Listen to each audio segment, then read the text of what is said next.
Hello and welcome to today's update from Pattaya and across Thailand. We have several important stories that reflect the challenges facing local residents, businesses, and the wider community.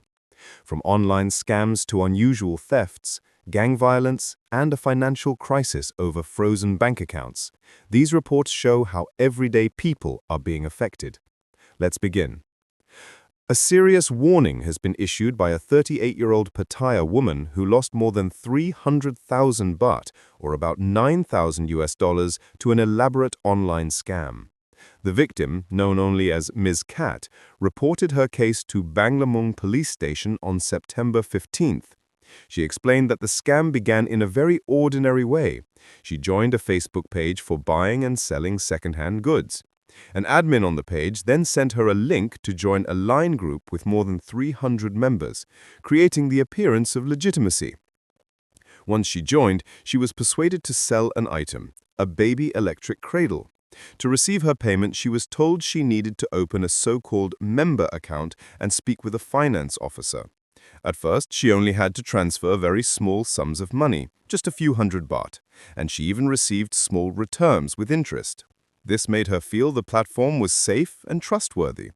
But gradually, the demands increased.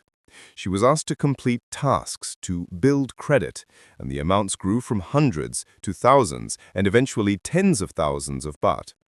At one stage, she was told she had made an error and needed to repeat a transaction, which meant sending even more money.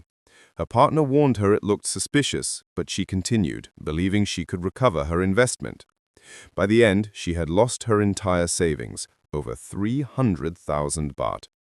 Realizing too late that it was a scam, she reported the case to Thailand's crime hotline, number 1144, and gave a full statement to police. Now she is speaking out to warn the public. She says scams are often much closer than people realize, and if something seems too quick, too easy, or too good to be true, it is almost certainly a trap. Thai authorities are now investigating, but this case highlights a much larger issue. According to government figures, online scams in Thailand have cost victims billions of baht this year alone. Many of these scams use social media, messaging apps, and fake investment platforms to trick ordinary people.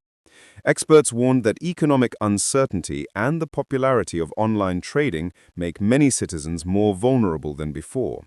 Community leaders are now urging stronger education campaigns so that fewer people fall victim to such scams in the future. Turning to another troubling case in Pattaya, police are searching for a thief who spent almost 10 hours inside a gaming shop pretending to be a customer before stealing a bag filled with valuables. The incident happened in Soi Khor Pai. The suspect entered the shop around 8 p.m. on September 13th and quietly played on a computer through the night. Nothing seemed unusual at first, but at about 6 in the morning, CCTV footage shows him quickly taking a bag from beneath the counter and fleeing the premises. The bag belonged to 32-year-old Navapon Kamjanrat. Inside were highly valuable items and important documents: his identification card, driver's license, ATM card, pawn tickets for a gold item and a PlayStation 5, his wallet, a watch wrist, keys, and a flash drive. Even the small amount of cash inside, about 300 baht and $5, added insult to the loss. Police investigators are now analyzing the security footage and have appealed to the public for help in identifying the man.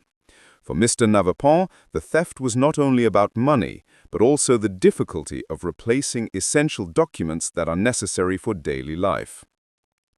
Local residents expressed frustration, saying Pattaya has seen a rise in opportunistic crimes targeting individuals who let their guard down.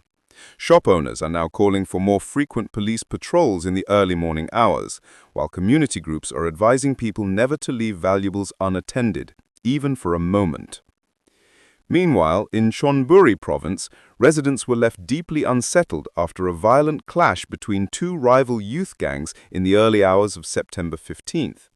The confrontation happened around 2 a.m. in the Khao Talo area near the local market. Eyewitnesses described dozens of teenagers on motorcycles gathering in the street, apparently to settle a dispute.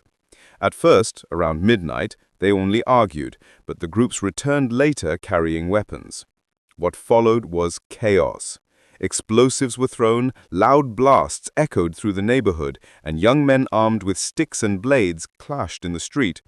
Videos recorded by residents captured the frightening scene. Many people came outside in alarm, unsure if anyone had been injured.